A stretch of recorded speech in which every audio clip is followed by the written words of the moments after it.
অমর একুশে। কেন 21? কেন এই ভাষা আন্দোলন? সেদিন কি হয়েছিল? কতজন শহীদ হলো? কেন গুলি চালানো হলো আমার ভাইয়ের বুকে? বন্ধুরা, আজকে বিস্তারিত নিয়ে আসছি অমর 21শে ফেব্রুয়ারি। বাংলাদেশের ইতিহাসে একটি অত্যন্ত গুরুত্বপূর্ণ দিন। এই দিনটি ভাষা আন্দোলনের চরম পরিণতি হিসেবে চিহ্নিত হয়। বাংলা ভাষার অধিকার প্রতিষ্ঠার জন্য তখন পূর্ব পাকিস্তানের অর্থাৎ বর্তমান বাংলাদেশের রাজধানী ঢাকায় অনেক শিক্ষার্থী, শিক্ষক ও সাধারণ মানুষ প্রতিবাদী হয়ে রাজপথে। তাদের দাবি ছিল একটি, বাংলা ভাষাকে রাষ্ট্রভাষা হিসেবে স্বীকৃতি দেওয়া হোক। 1952 সালের 21শে ফেব্রুয়ারির ঘটনা। 1952 সালের 21শে ফেব্রুয়ারি পাকিস্তানি সরকারের পক্ষ থেকে উর্দুকে একমাত্র রাষ্ট্রভাষা হিসেবে ঘোষণা করা হয়, যা বাংলা ভাষা ভাষীদের জন্য এক অগ্রহণযোগ্য ছিল। তখনকার সময় বাংলাভাষী মানুষের সংখ্যা ছিল পাকিস্তানের প্রায় 50%, কিন্তু তবুও উর্দুকে রাষ্ট্রভাষা করার সিদ্ধান্ত নেওয়া হয়। এর প্রতিবাদে ঢাকায় বিভিন্ন শিক্ষা প্রতিষ্ঠান থেকে শিক্ষার্থীদের রাস্তায় নেমে আসেন।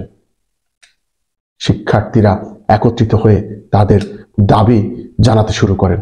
তাদের দাবি ছিল বাংলাকে রাষ্ট্রভাষা হিসাবে স্বীকৃতি দেওয়া হোক এবং এর জন্য আন্দোলন চালিয়ে যেতে হবে। বন্ধুরা, রাজপথে মিছিল, গুলি ছোড়ার আদেশ এবং শহীদ হয় আমার ভাইয়ের রক্তে রাঙানো রাজপথ। আন্দোলনকারীদের উপরে অনায়াসে গুলি চালানোর আদেশ পাকিস্তানি শাসক কর্তৃপক্ষ থেকে আন্দোলনকারীদের শান্তিপূর্ণ প্রতিবাদকে সহিংসতা হিসেবে উপস্থাপন করার জন্য এই গুলি চালানো হয়েছিল। এই ঘটনাতে অনেক ছাত্র মারা যান। সালাম, রফিক, জব্বর, নাম না জানা অনেকেই, যদিও বিভিন্ন সূত্রে শহীদের সংখ্যা 5 থেকে 6 জনের কাছাকাছি হিসেব করা হয়েছে। তাদের নাম ছিল, একটু আগে আপনাদের বললাম, রফিক, বরকত, শামসুজ্জোহা, সোহরাহদি। এরা সবাই ঢাকা বিশ্ববিদ্যালয়ের ছাত্র ছিলেন।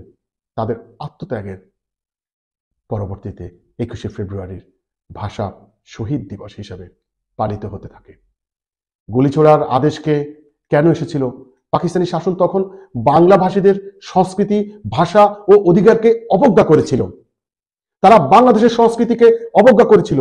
1952 সালের 21শে ফেব্রুয়ারির পাকিস্তানি সরকার তাদের ক্ষমতা শক্তিশালী করার জন্য এবং তাদের একাধিক ভাষাভাষী জনগণের মতামতকে উপেক্ষা করতে চেয়েছিল।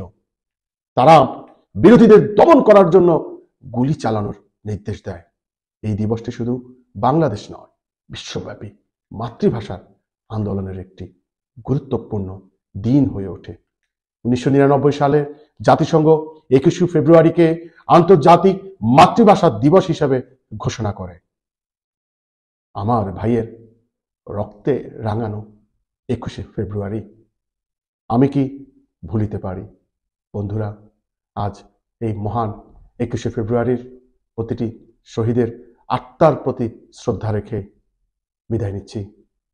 ধন্যবাদ।